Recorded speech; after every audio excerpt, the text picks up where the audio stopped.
Hello, I'm Mr. Dre again, and we are going to talk about an important perspective in history and how we evaluate history, and that is the free market cycle, also known as the business cycle. In the United States, in history, we have what were called free markets. They're not completely free. Government has an impact on it. Government is supposed to be limited in that sense, but it can do good things and it can do bad things. This is different than what, for example, a command economy, completely or totally directed by the government, such as communism. And you see sort of the problems associated with communism and command economies. We are not a command economy. So how do we evaluate that? Well, the free market cycle, just like a circle, is simply, if you will, 4 economic seasons. You think about spring, summer, winter, fall. Well, the same sort of things happen in terms of the economy. This is what we see historically. First, there's usually an expansion. The economy gets bigger. That doesn't mean everything expands. There could be a sector economy like oil and gas, those sectors where they don't do so well. Technology may do great, but some businesses may not do so well during technology. So it's not all the sectors at the same time, but it can be. The majority of the various parts of our economy that are doing well or doing poorly. Well, in expansion, most are doing really, really well. We'll talk more in detail. After an expansion, we typically see a crisis. It could be short, it could be long. The Great Depression is a good example of a long crisis. Then after a crisis, we typically see what is known as a recession. Expansion is getting bigger, recession, recede. Think of the word recede, it's getting small. Think about tide coming in, the tide's receding, it's going out. Recession means it's typically low. It's receded too. And we see this transition after that towards the next cycle, or part of the cycle, which is going to be expansion, crisis, recession. You probably heard this word, recovery. Oftentimes in history, we think of these as absolutes. We think of these as transitional stages. So expansion, crisis, recession, recovery. Well, how do we know where we're at? Well, we have a thing called GDP. That also stands for Gross Domestic Product. Now, at the beginning of history class, we teach you this slowly. But I'm going to teach the entire free market cycle, what you need to know and be able to recite at the end of the year. But we start out slowly. Use this video to help refer to it. So if you're stuck, you can come back here. Now, GDP stands for Gross Domestic Product. We'll put that up here. Gross Domestic Product. Important definition that you must memorize. What is gross domestic product? It is the cash value of all goods and services produced in a country in a given time period. I'll say that again. Gross domestic product is the cash value of all goods and services produced in a country during a given time period. Why is that important? It's like, think of it this as a compass, if you will, north, south, east, west. Think of it that way. Well, that GDP, that gross domestic product, the cash value of all the things that we produce and all the services we provide in this country, all of that in a given time period. What are the time periods? Monthly, every 3 months, we call that quarterly, every quarter of a year, and every year. Certainly we're going to look at that. What does that mean? Well, we can tell when the economy's not doing so well or when it's doing really well. So GDP is our indicator. Think of it like this. If the GDP is doing real well, we're probably going in expansion or in a recovery. If GDP is low, in other words, we're starting to see a drop, we might be in a crisis or a recession. So this is the compass needle. When do we know, when do we sort of factor when we're in expansion or a recession? Typically every three months. 3 months is an indicator because you could have a real bad month. The nation could be in a real bad month. Think of the communist virus, the COVID-19, how we had to shut our economy down. We went into a crisis. Then we went into a brief recession. We came into a recovery and it expanded.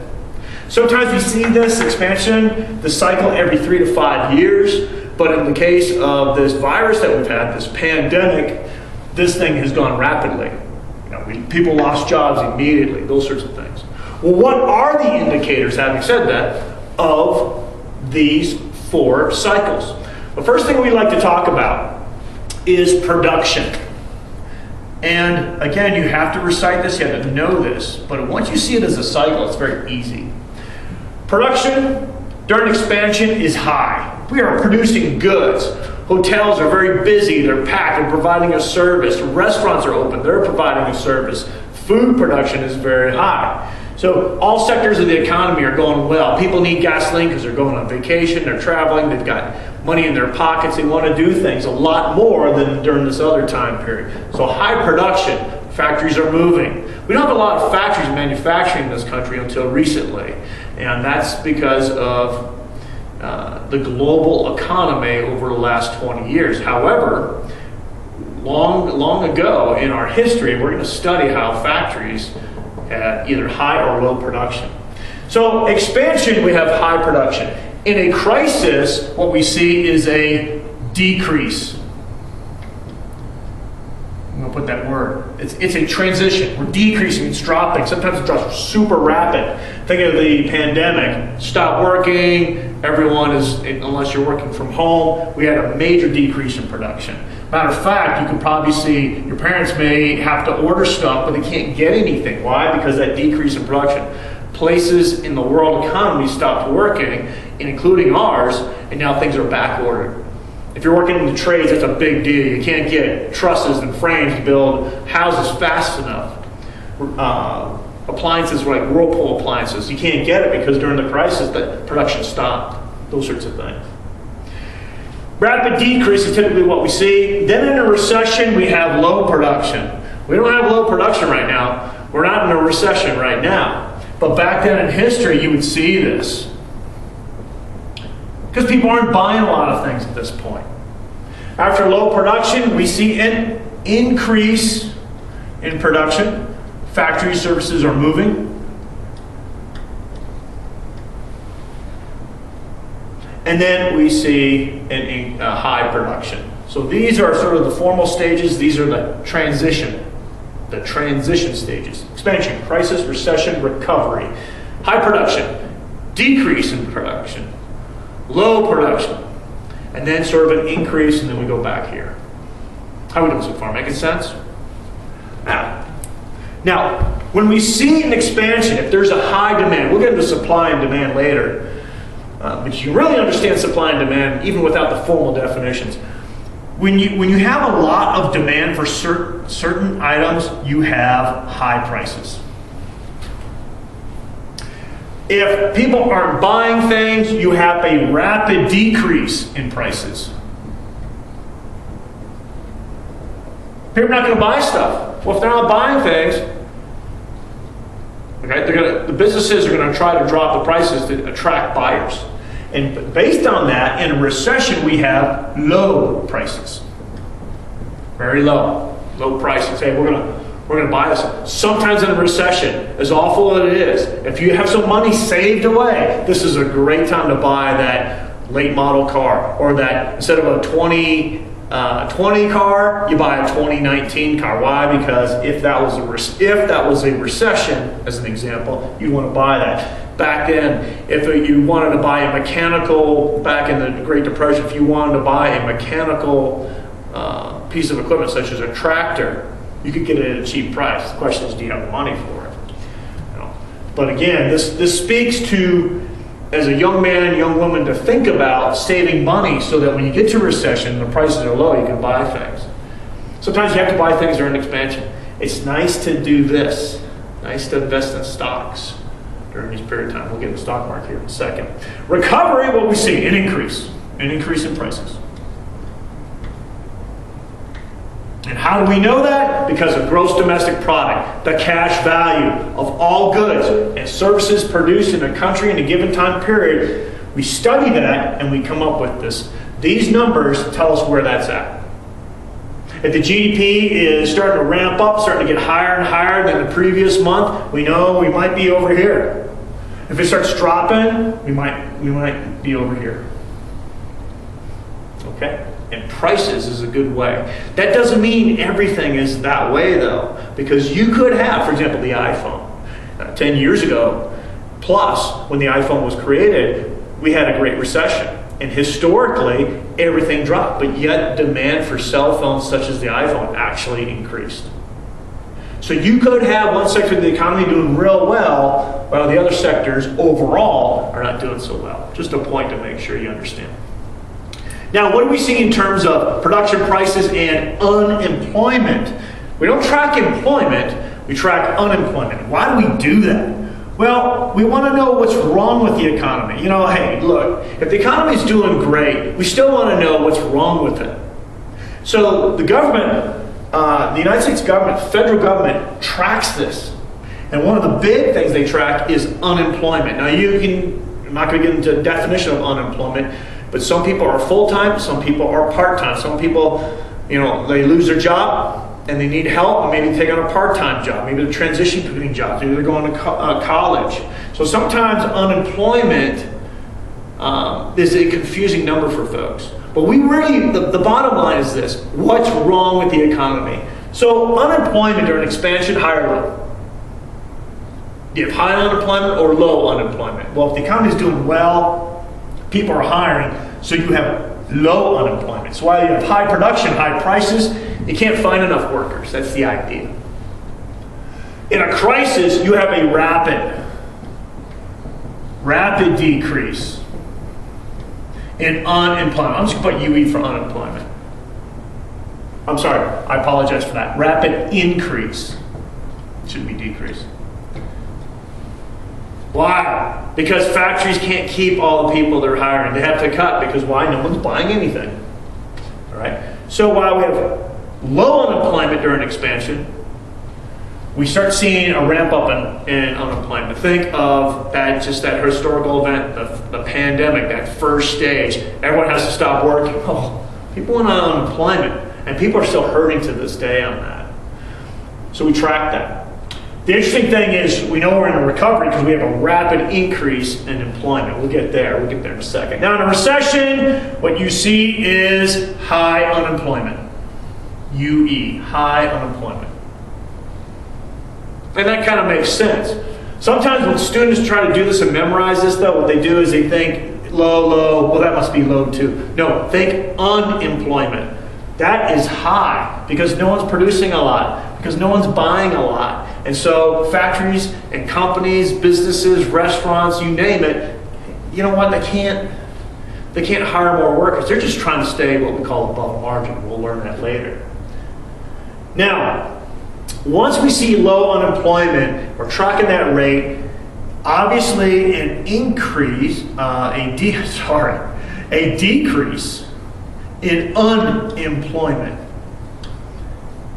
You can see how even I can get this a little wrong because I see the increase and I want to put an increase there. But no, it's a decrease in unemployment. And what that means is we have people starting to be hired to go back to work. Sometimes we have people that are not looking for work, and we see that in history across generations. And you're going to see that people just give up. And in the last 50 years, we see, particularly men, this is the social studies, the demographic part of history. We see men not looking for work. We see a lot more women in the workforce, but what we're seeing is men not even looking for work. So we want to track why that is. And there's 1,000 reasons, opinions really, right at this point, why that's happening. But we're seeing right now a very interesting perspective in the last 50 years that men are not going for work. Why is that? No one knows. Well, people have opinions, but there's nothing that says concrete, this is why. So we don't look at employment numbers. Look, hey, I've got 90% employment. In school, that would be an A-, traditionally. But that's a lot of people, 10% of a workforce that's not employed. That's a lot of people. So we focus not on employment numbers, but unemployment. What's wrong? Even when things are good, hey, let's find out what's wrong. What's going on? Now, having said that, The one more thing I want to add to here is on a crisis, there's one more. And that is what you see oftentimes is a rapid, and I mean rapid, decrease in stock value. People say, what is a stock? Stock is part of a company that you own. We're going to get into that. But I just want to show it out there. I know I haven't taught you stock market. It's something you may not understand. But there are various markets out there. One of the markets is that you can buy and own part of a company. This is called the stock market. You shop for businesses and you buy their company thinking that they're going to do very well. You hope they're going to do very well. You read their business plan. You don't speculate. And then you study it and you say, I'm going to invest some money in that company because I think in the next 10, 20, 30 years it's going to do a great job. I want to be part of that company. Well, that market where you buy parts of companies and you own part of that company, that market will rapidly drop. Why? Because typically in a crisis, most of those businesses are not doing well. We'll get into the stock market later. I just want to add that in. So this is what is known as the free market cycle. Let's do a quick review. Expansion, crisis, recession, and very good, recovery. In expansion, production is typically high. In a crisis, we go from high production to a decrease in production. And typically in recession, we have low production. And then finally, recovery, we start seeing that increase. Crisis and recovery are like transition stages. Now, prices. Typically in expansion, demand is high. People are buying a lot of goods. So there's typically, in a lot of sectors, not all, but a lot of sectors, high prices. In a crisis, we see drops in prices. By the way, if you looked at this past year, oil and gas, they were already globally in a recession. But in the United States, the demand was high. When we hit the pandemic, the United States economy, gas prices dropped. They dropped significantly. We'll get into some of how those throughout history those things occur. That's often misunderstood. Understand the sector of oil and gas, that business. In recessions, low prices, and of course, in a recovery, we start seeing increases in prices across the board.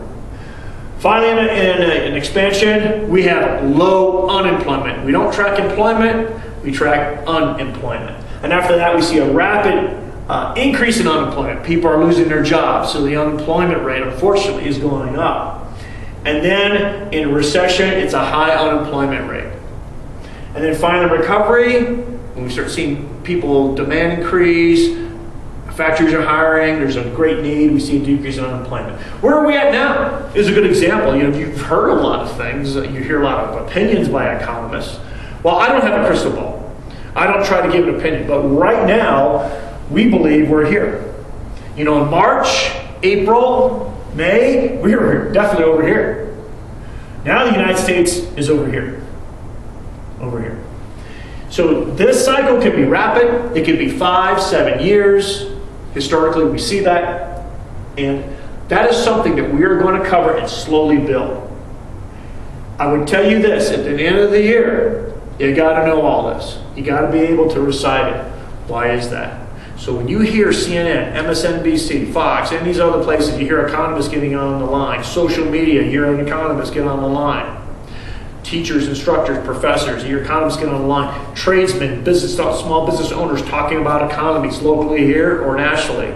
You need to be able to communicate this to make your own decisions. Remember we talked about history. We're going to study history. We're going to study this, but we're also going to figure out this so that you can make your own decisions.